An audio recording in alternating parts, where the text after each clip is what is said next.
Firman Allah, perubahan hati.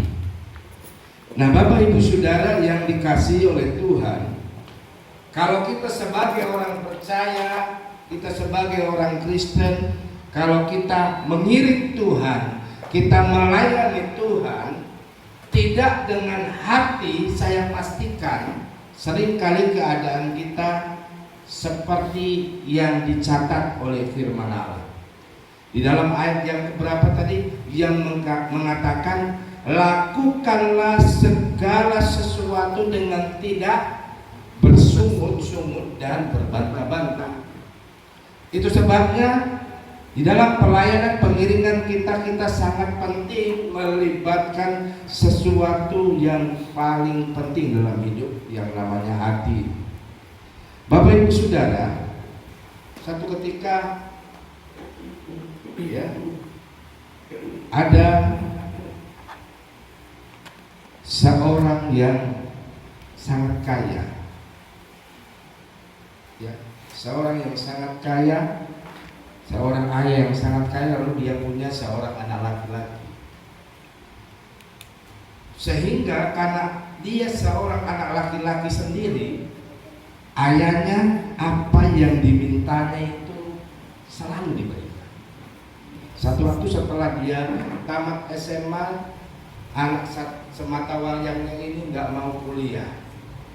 Lalu bapaknya bilang, kamu mau apa? Saya mau bikin usaha, saya mau melakukan sesuatu pekerjaan, memberi lapangan kerja. Bapaknya bilang, sangat bagus itu. Ayahnya yang baik hati dan kaya itu secara cepat dia memberikan modal. Lalu setelah anaknya ini menerima modal, boleh saya katakan menerima uang yang begitu banyak, lalu dia memang lakukan pekerjaannya itu, dia lakukan usahanya, tetapi Bapak Ibu Saudara, dia lakukan tidak dengan hati. Singkat cerita, akhirnya apa yang dikerjakan itu bangkrut. Wah Pak, saya nggak cocok kerja sini, saya mau buat kerja ini. Dia bikin usaha lain lagi, bidang lain lagi. Ayahnya itu berikan modalnya. Yang kedua juga habis, bangkrut.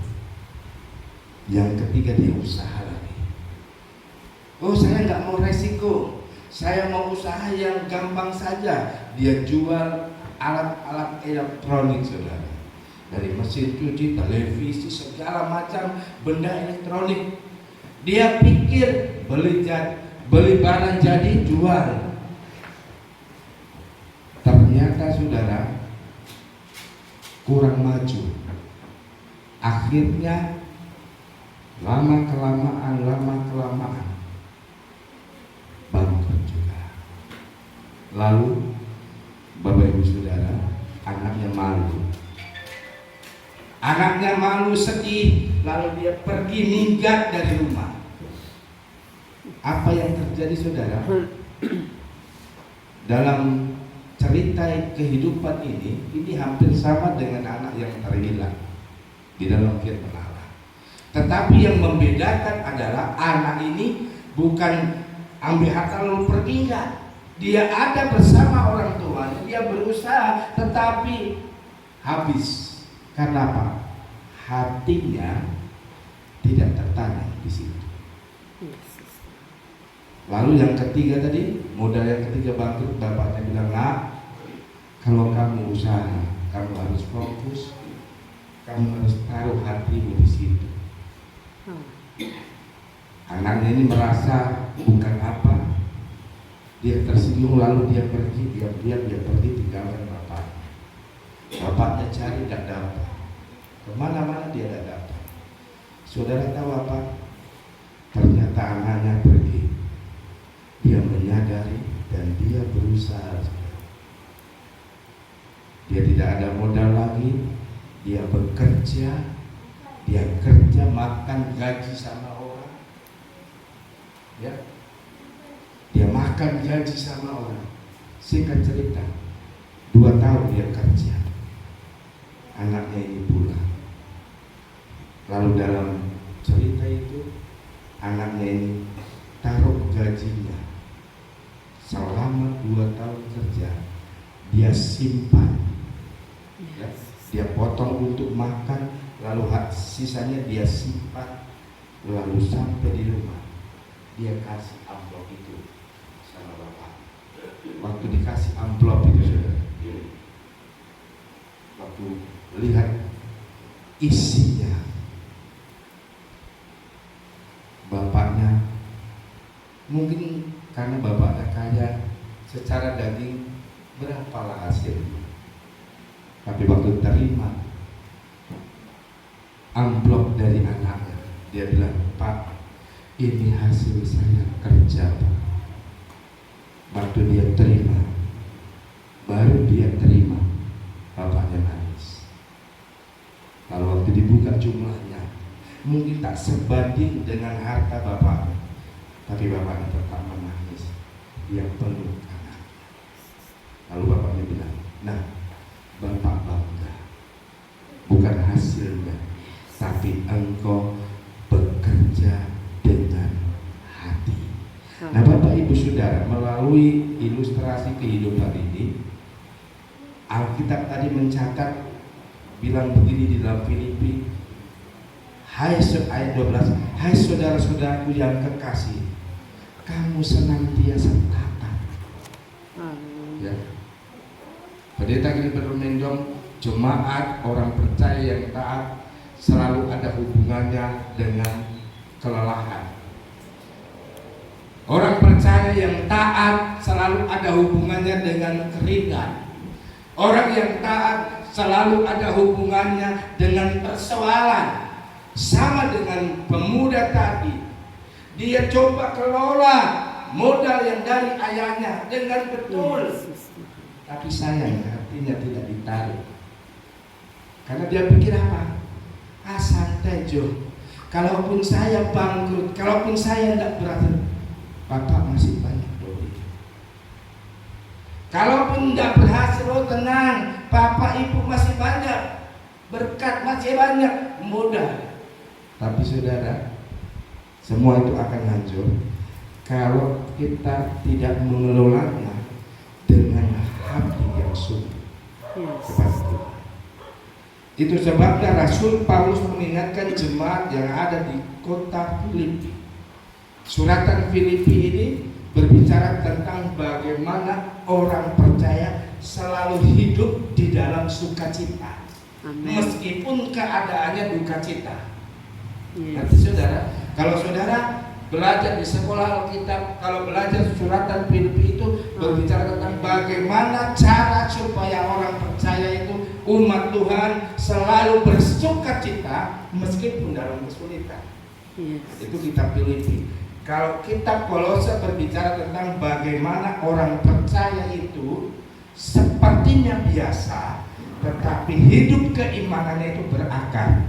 Maka di dalam Kolose ada suratan yang berkata, ayat yang berkata, hendaklah engkau berakar di dalam Tuhan. Kenapa pohon kelapa itu begitu tinggi tapi nggak gampang tumbang? Kenapa saudara? Karena ada akar yang menopang. Ada orang tua, orang Cina di tempat saya pelayanan lama, namanya Apek Losian, Akaum Losian. Ya. Saya suka ngobrol dengan dia karena saya suka ambil filosofi dari cara dia berpikir. Di sana pada waktu itu di laut itu ada namanya pukat harimau, pukat troll.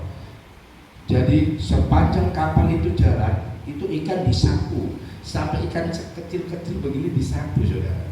Karena waktu saya praktek di pendeta Om Rumah Empau, saya beberapa kali ikut orang ke laut, ingin tahu bagaimana sih pukat harimau itu. Ternyata kalau lautnya dalamnya 20 meter, maka jaringnya itu sedalam itu, bahkan lebih panjang lagi sedikit. Lalu dikasih pemberat seperti pintu seperti ini yang dibingkai dengan besi mengandung tembaga biar berat, lalu ditarik oleh kapal itu, ditarik, lalu pintu yang dua itu kiri dan kanan di bagian bawah jaring, begitu kapal jalan itu pintu goyang ini. Jadi ikan yang ada di bawah naik, begitu naik kena sapu masuk dalam. Dan saya pernah lihat sendiri, mempraktekkan sendiri, membuang ikan itu cuma pakai sekop sudah dibuang, dan kecil-kecil dibuang itu apa? Lalu saya waktu sama Akom sama Opa atau Apelo siang ini saudara, saya bilang, Pea, macam mana tak habis itu ikan di laut, yang dibuang lebih banyak daripada yang diambil. Paling yang diambil ikan-ikan paling kecil begini saudara, ikan jari, lewat itu buang. Jadi saya bilang, apa ya? Bagaimana tidak habis ikan? Lalu apa bilang ini, Om Arkuta, tidak mungkin ikan di laut habis. Selama masih ada daun di darat, itu filosofi orang Cina. Selama masih ada daun di darat, maka ikan di laut akan habis. Ngerti maksud saya saudara? Nah, si anak ini berpikir seperti itu. Anda mungkin harta bapak saya habis, makanya dia kerja seenaknya, tidak dengan hati. Saudara, tadi saya katakan suratan Filipi mengajarkan kita bagaimana kita selalu penuh dengan sukacita. Orang yang senang hatinya, orang yang bersukacita, dia akan menjadi orang percaya yang meskipun keadaannya masih buruk, meskipun keadaannya masih kurang beruntung, dia tetap bisa antusias dengan Tuhan Yesus. Amin. Nanti maksud saya saudara. Nah, sang bapak waktu menerima jumlah uang amplop dari anaknya, bapak menangis. Lalu dia bilang, bapak bangga, karena engkau sudah bekerja dengan hati. Meskipun hasilnya tidak seberapa, bapak bangga dengan itu. Kita kembali kepada firman Allah Bapak Ibu. Alkitab tadi katakan, tetaplah kerjakan apa? Keselamatanmu.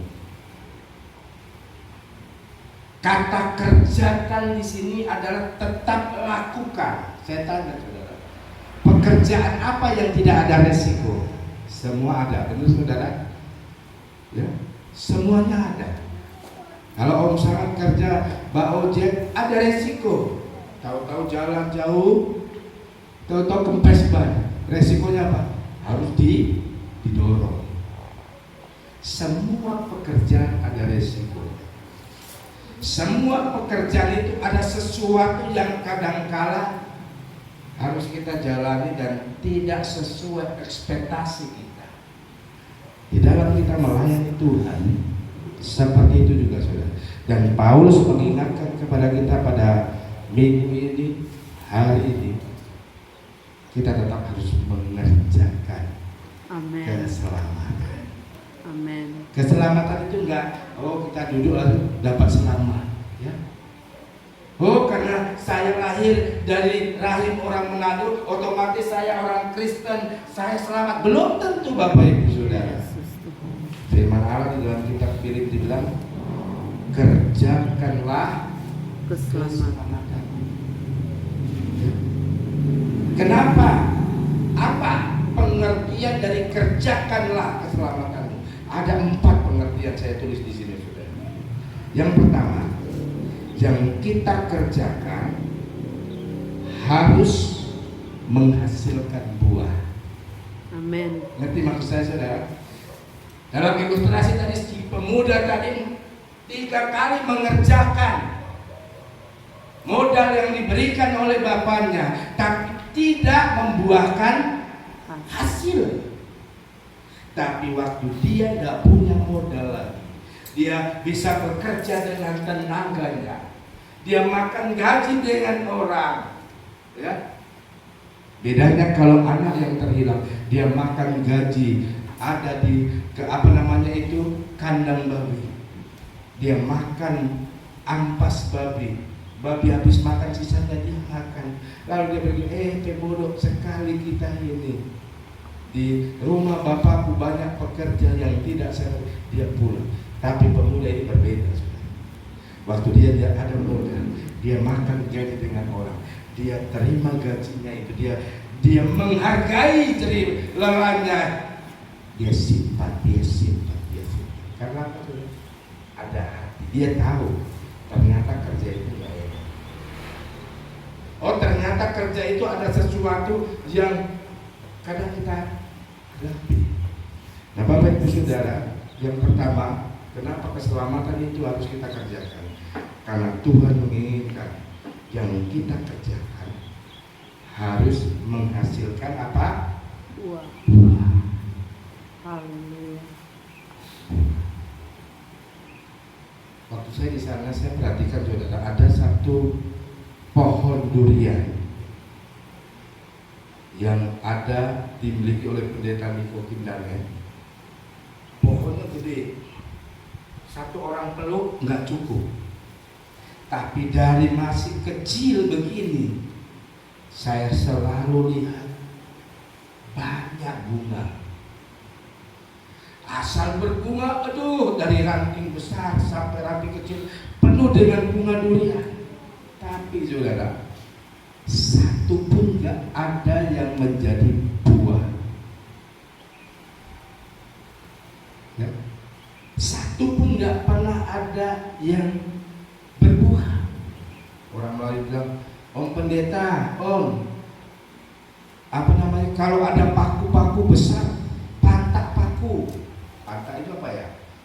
Toki kasih masuk tuh paku dibakar. Ada paku jelek-jelek di rumah, saya pakukan gitu. Begitu bunga tetap juga. Orang lain bilang, Om, ikat sama lalang tahu ya? Lalang, di lalang itu ikat DP batang. Saya ikat saudara. Kadang-kadang kenapa? Kok jadi macam orang bodoh saya? Sudah orang suruh kasih pantak paku karena itu tidak ada zat besinya, makanya gugur, jadi kasih paku. Karena itu katanya biar jadi besi. Pendeta kadang-kadang bodoh saudara. Saya ikutin, saya ikat lalang. Enggak juga, gugur bunganya semuanya. Pupuk sama garam, saya beli garam kasar 5 bungkus, saya pupuk, gugur juga. Lalu saya kata, bodoh sekali kita ini. Kenapa ya? Karena apa saudara? Seringkali kita jadi bodoh karena apa? Karena kita nggak pernah lihat buah.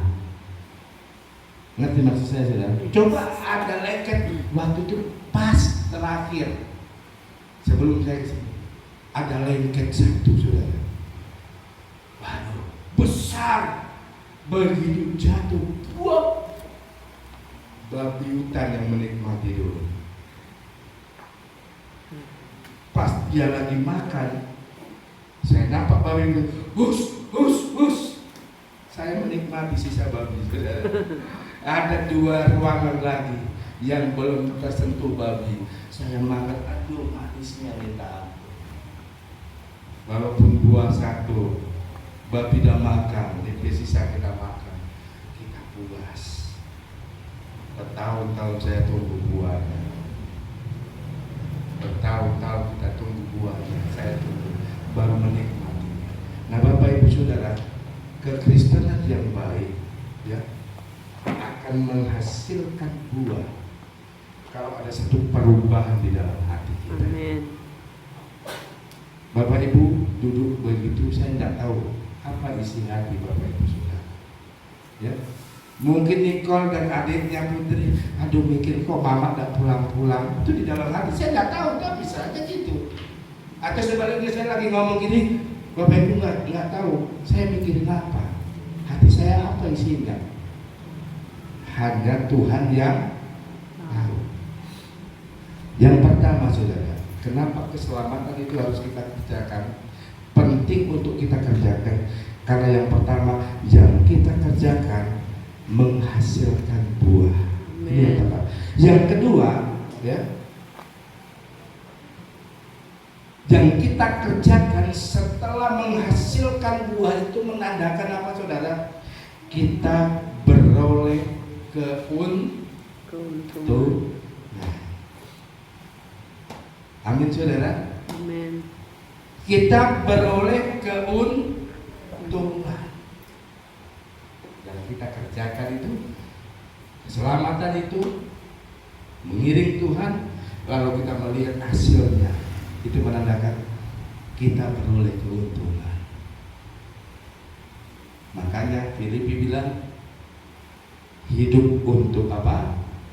Kristus, mati adalah keuntungan. Bayangin, mayat kita saja, kalau kita hidup dalam Tuhan, merupakan sebuah keuntungan.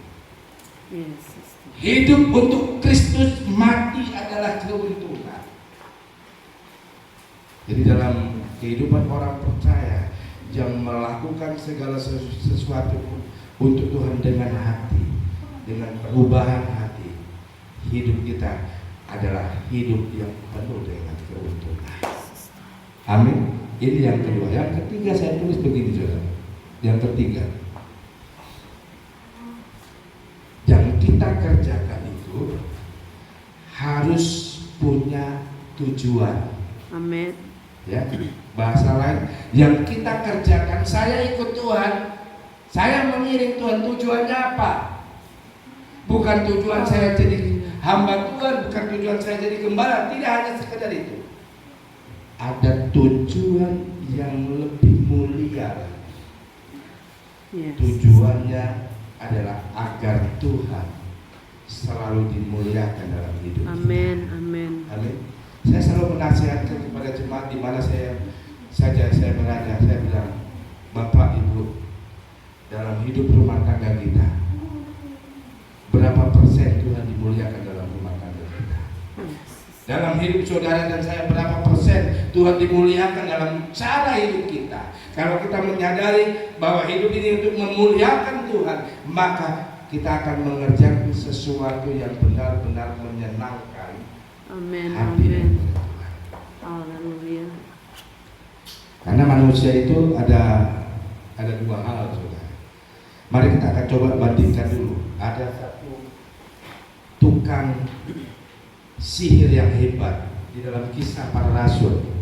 Mari kita akan lihat dulu secara cepat, saudara. Jam 10 saya siapkan, atau sebelum jam 10, 5 menit lagi. Kisah pasal 8, Kisah Rasul pasal 8. Mari kita akan lihat dulu. Mulai ayat yang ke-9, saudara perhatikan. Seorang yang bernama Simon telah sejak dahulu melakukan apa? Sihir di kota itu dan menakjubkan rakyat Samaria, serta berlagak seolah-olah ia seorang yang sangat penting. Semua orang besar kecil mengikuti dia dan berkata, orang ini adalah kuasa Allah yang terkenal sebagai kuasa besar. Dan mereka mengikutinya karena sudah lama ia menakjubkan mereka oleh perbuatan sihirnya. Sampai di sana dulu. Bayangin, ada seorang yang tidak percaya Tuhan, tetapi dapat melakukan dua hal.